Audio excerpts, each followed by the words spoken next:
Today on the bench I got a 99 cluster. Customer says the display is not lighting up. Common issue with the 99 to 02s.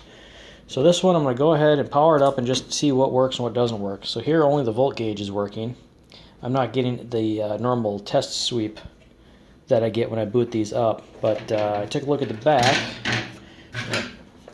There's a note he gave me that the odometer doesn't work. But you can see here, this thing is covered in water damage. It's got corrosion here, here, all over here. Pretty much the entire back of the board has water damage.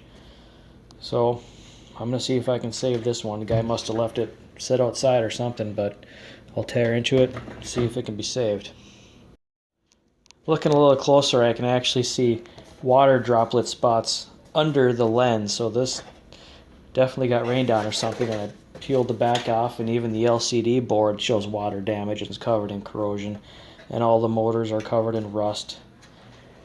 And the top side of the board is just as nasty too.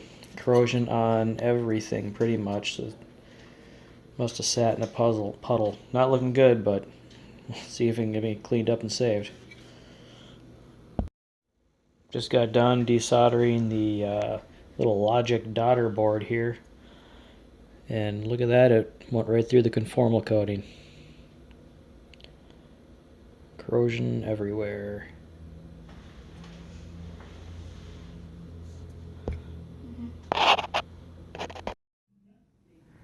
Here's the hidden side of that daughter board.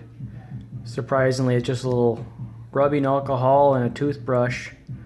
Cleaned off all the corrosion pretty well, and I don't see any areas that have been eaten through completely, surprisingly. There's one leg on the EEPROM here that looks kind of iffy, but that was the worst of it, but it wasn't all the way through. Right here, I believe, I think this leg here was the worst. Can't really get a good view of it now, but no, it actually looks pretty good. I don't see any traces that are completely open. I don't see any solder joints that are completely destroyed. So a little iffy on this diode, but looking at different angles, it's not all the way through. So I'm going to go ahead and put this back on, see if we can get some life out of this cluster.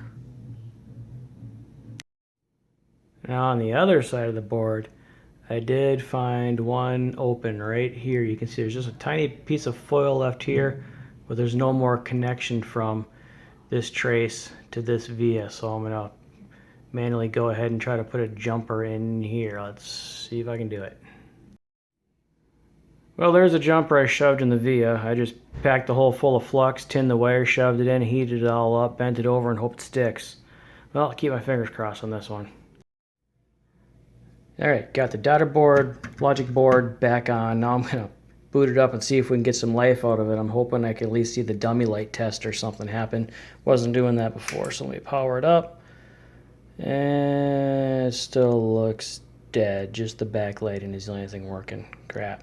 Have to do a little more digging around on this thing.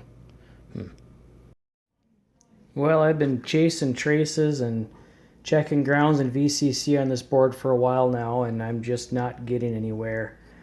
I probably have an issue with one of these feed-through vias that rotted through. So I made a decision to give up on this one.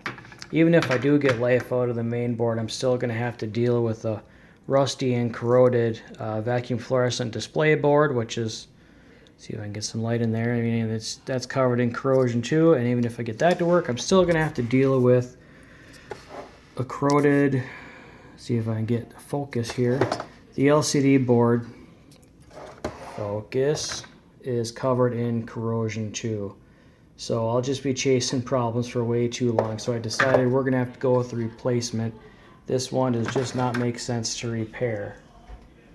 I always try to fix the stuff, but sometimes you just have to make the decision to give up and start with a new one. Well, this one's it for now. Thanks for watching.